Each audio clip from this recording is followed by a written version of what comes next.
First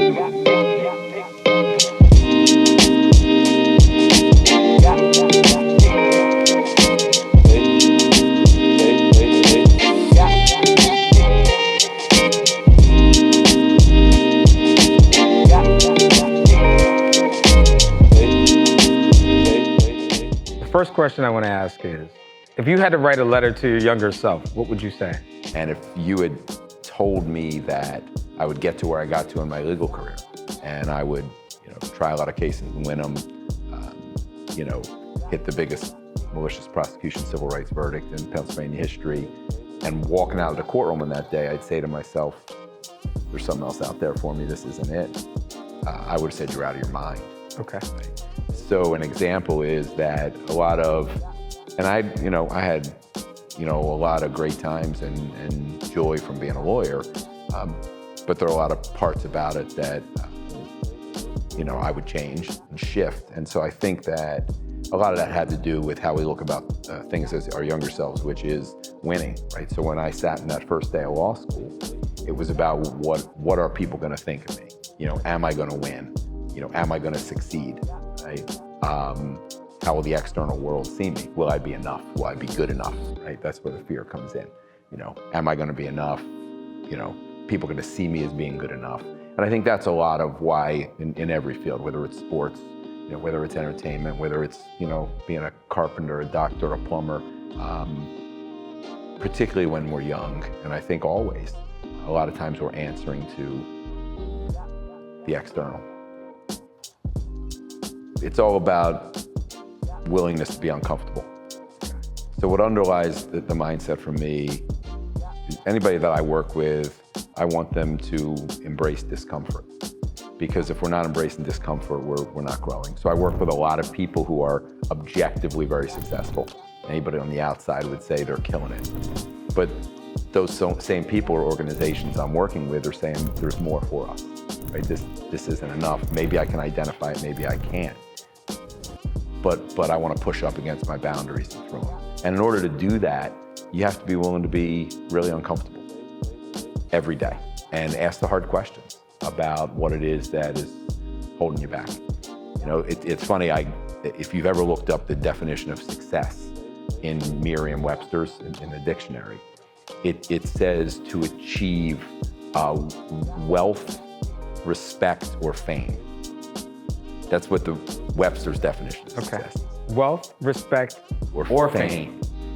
Okay. Now, respect, I think it's important for folks to respect you for who you are. But if your definition of success is that you're going to achieve wealth or fame, and that's where you're headed, you're going to end up all twisted up and backwards. Now, if cultivating or attracting wealth or fame is something you want, if you're doing things that you're passionate in every day, you'll attract wealth and fame if that's what you want, right? But you don't chase wealth and fame. It'll find you. If you walk into that board meeting as your best self, as your most authentic self, there's no better you can do, right? If you're walking in there and you're completely comfortable with who you are and the way you're doing it, and you're doing it in a way that's true to your soul, you're going to be a great leader. So Bob, when should someone come see you? When everybody's telling them that they're killing it and winning, and they're saying, man, I feel stuck. There's got to be something else. At the top of their game, you're telling me that they should come see you? Top of the game. Oh, who's telling them they're at the top of their game? Outside people, everyone, friends, family, loved ones. And they're saying, I'm not sure I'm at the top of my game. Come see me, right? You're my people. People that you're killing it. You're objectively successful. But in there, something's telling you there's more. Something else, something different, something richer, something broader, maybe for yourself, for your family, for your organization. So what have you found about people that have been objectively killing it? And why it's a good time for them to come see you? They got there because they're pushing the limits. But the hardest limits to push are the ones that are internal, right? It's a lot easier to push on the external. I'll work harder, I'll work more hours, I'll build the organization, better, stronger. I'll make more money.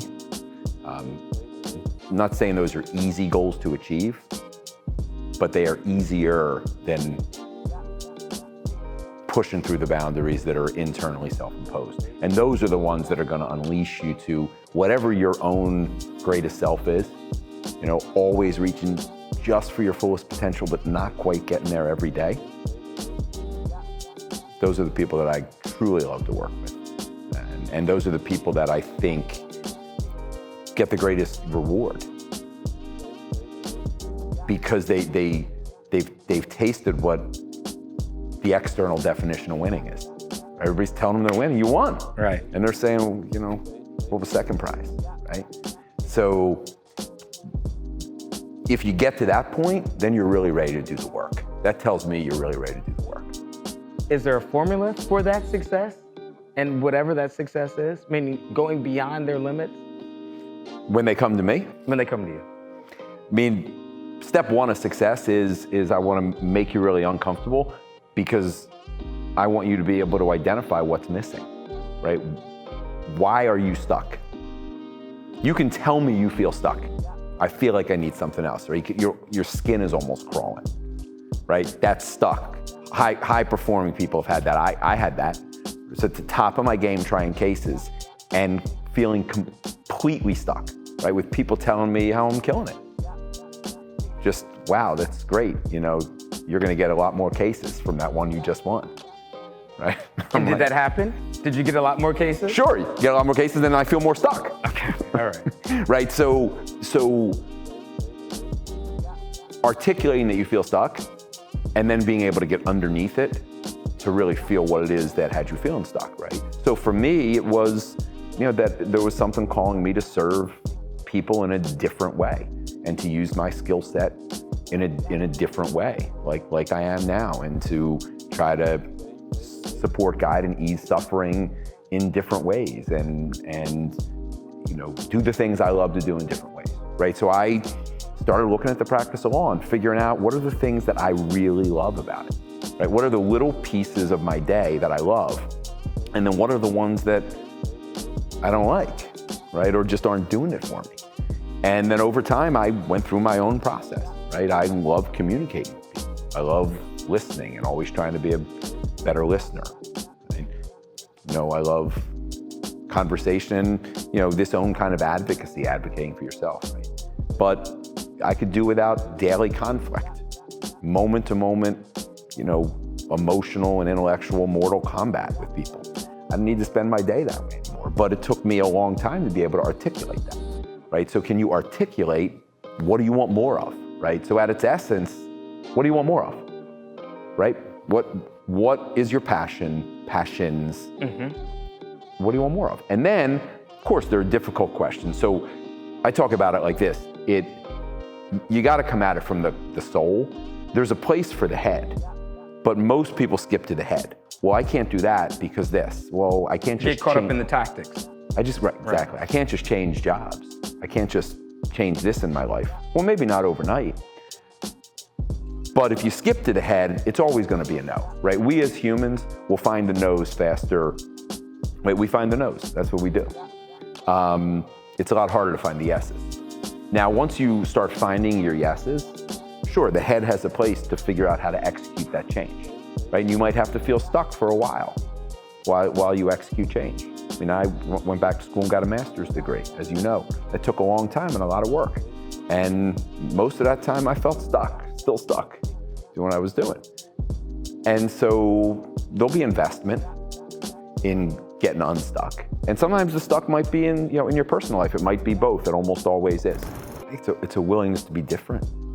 Right? It's a courage, willingness to be uncomfortable, to push the envelope, to do things differently, and to not be okay with last year's or this year's success. To be better every single day, which and if you look at the top corporations in all the world, they're all doing those things, right? You only have to spend a minute on Google's campus to realize that they started doing things differently than a lot of other organizations, and seems to be working for them, right? And you But you cannot make the change that's going to serve you best until you can articulate what you want more of.